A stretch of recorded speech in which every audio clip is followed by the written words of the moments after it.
Iran ইসরায়েলের হামলা পাল্টা হামলায় সাম্প্রতিক সময়ে তেল আবিবের পরেই ইসরায়েলের যে শহরটির নাম সবচেয়ে বেশি এসেছে সেটি দেশটির উত্তরাঞ্চলীয় বন্দরনগরী হাইফা। শহরটি লক্ষ্য করে ইরানের ক্ষেপণাস্ত্র হামলার ভিডিও প্রকাশিত হয়েছে বিভিন্ন গণমাধ্যমে।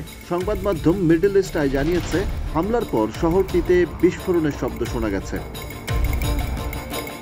ইরানের রাষ্ট্রীয় টেলিভিশন দাবি করেছে, হাইফা ও তেল আবিব লক্ষ্য করে ১০০টির বেশি ক্ষেপণাস্ত্র ছুড়েছে তেহরান, যার মধ্যে অনেকগুলোই লক্ষ্যবস্তুতে আঘাত হেনেছে বলেও দাবি করেছে ইরান।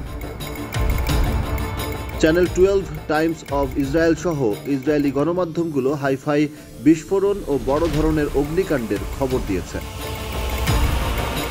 ইসরায়েলের তৃতীয় বৃহত্তম উত্তরাঞ্চলের উপকূলীয় হাইফাকে কেন লক্ষ্যবস্তু করছে ইরান? এই প্রশ্নের উত্তরে ওয়াশিংটন পোস্ট সহ আন্তর্জাতিক গণমাধ্যমগুলো বলছে, ইসরায়েলের অন্যতম গুরুত্বপূর্ণ নৌঘাটির অবস্থান এই শহরে। এছাড়া ইসরায়েলের সবচেয়ে বড় তেল শোধনাগার সহ আরও কয়েকটি তেল শোধনাগার ও বহু গুরুত্বপূর্ণ রাসায়নিক কারখানা হাইফায় অবস্থিত। হাইফা ইসরায়েলের প্রধান গভীর সমুদ্রবন্দর। কয়েক শতাব্দী ধরেই অঞ্চলটির অন্যতম প্রধান সমুদ্রবন্দর হিসেবে ব্যবহার করা হচ্ছে হাইফাকে। রয়টার্সের প্রতিবেদন অনুযায়ী ইসরায়েলের সামুদ্রিক বাণিজ্যের একটি বড় অংশ এখান থেকেই পরিচালিত হয়। এমনকি দেশটির মোট পণ্য পরিবহনের প্রায় অর্ধেকই হাইফা বন্দর দিয়ে পরিবাহিত হয় বলে জানিয়েছে তারা।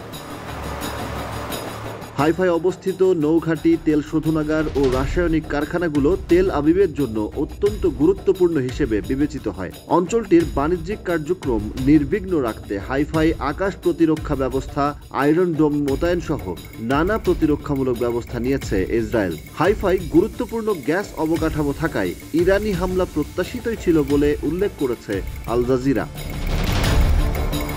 আল জাজিরা জানিয়েছে, হাইফাই ইরানের হামলা ইঙ্গিত দেয় তেহরান অঙ্গীকার অনুযায়ী পাল্টা জবাব দিচ্ছে।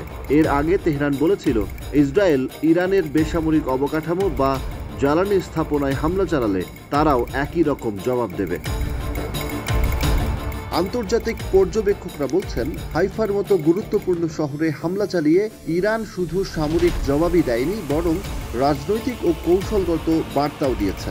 এই হামলার মধ্য দিয়ে তারা দেখিয়েছে, ইসরায়েলের অভ্যন্তরে গভীরে প্রবেশ করে আঘাত হানার সক্ষমতা তাদের রয়েছে। ইরান ইসরায়েলের চলমান এই পাল্টাপাল্টি হামলা মধ্যপ্রাচ্যের নিরাপত্তা পরিস্থিতিকে আরও জটিল করে তুলছে।